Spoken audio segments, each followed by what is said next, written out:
Et nous retrouvons en direct de Marrakech Mohsin El Ahmadi, professeur de sciences politiques, pour évoquer ce 41e sommet du CCG.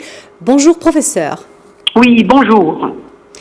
Alors professeur, depuis le début de la crise diplomatique dans le Golfe, le Maroc a opté pour une politique dite de neutralité constructive. Peut-on dire aujourd'hui que cette position a permis au Royaume de renforcer sa position auprès de ses partenaires du Golfe ?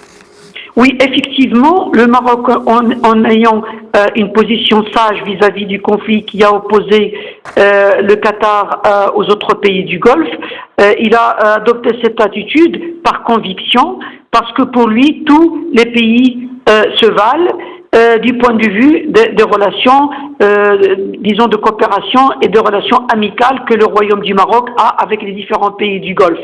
Donc, la position du Maroc était sage, et d'ailleurs, cette partie de cette décision a été reprise par le Koweït dans les négociations qu'il a fait en médiatisant, disons, son attitude vis-à-vis des deux belligérants. Alors, bien entendu, le Maroc montre une fois de plus que sa diplomatie internationale est payante, car elle ne prend pas parti idéologique ou un parti pris, disons, sans réfléchir aux conséquences dans le long terme au niveau des rapports, non seulement avec les pays du Golfe, mais disons avec l'ensemble des pays au niveau international. Alors, professeur El Ahmadi, il y a eu ce geste fort aussi du CCG qui a réaffirmé son soutien à la souveraineté du Maroc sur son Sahara. Quelle lecture en faites-vous ? Alors pour moi, c'est dans la continuité des lectures que j'en fais des succès et des victoires de la diplomatie de Sa Majesté le Roi Mohammed VI au niveau international. Cette fois-ci, ce sont les pays du Golfe, plus bien entendu l'Égypte, et ça il faut faire très attention au fait que l'Égypte a pratiquement un membre à part entière du sommet. Et les signataires aussi de la déclaration d'Al-Ula, et ceci est très important. Pourquoi ? Parce que déjà, en plus des Émirats Arabes Unis et du Bahreïn, actuellement, nous avons aussi le soutien de l'Arabie Saoudite, mais c'est un soutien ferme. Nous avons le soutien du Koweït et nous avons le soutien de l'Égypte.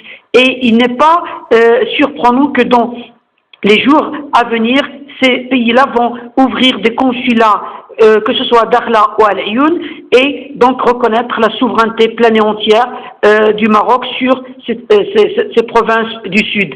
Alors la lecture aussi, c'est une lecture qui est très importante parce que le Conseil de la coopération du Golfe, c'est une organisation régionale qui a des rapports forts avec l'ONU, avec l'Union européenne, qui tous deux ont salué la déclaration et apportent leur soutien.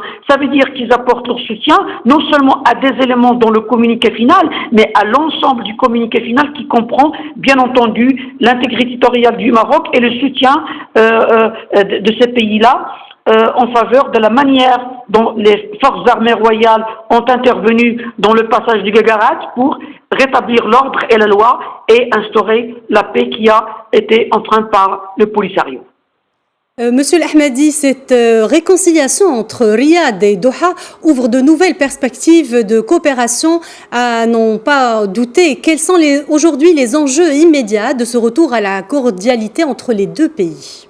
Alors, premièrement, c'est que les pays du Golfe font l'objet d'une menace de la part de la puissance iranienne, et cette puissance qui fait tout pour déstabiliser la région et même aller dans le sens de créer des dissonances entre le Qatar et les autres pays du Golfe, et même opérer par un schisme à l'intérieur du monde arabe et du monde musulman, c'est-à-dire les pro-iraniens et les anti-iraniens. En résolvant ce problème, les pays du Golfe ont mis la menace iranienne de côté, et en plus, cette réunification des attitudes et des positions au niveau régional vont avoir leurs, conséquences au niveau du monde arabe.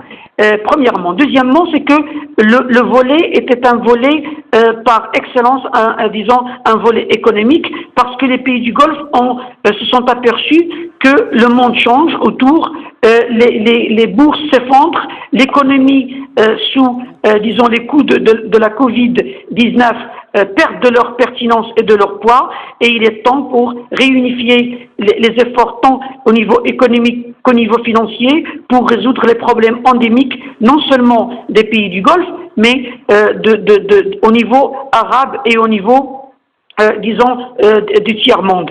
Et nous allons nous apercevoir de l'importance de ce rapprochement entre le Koweït et l'Arabie Saoudite dans les mois à venir, j'en suis sûr. Je vous remercie, Monsieur L'Ahmadi. Pour rappel, Mouhsin L'Ahmadi, vous êtes professeur de sciences politiques.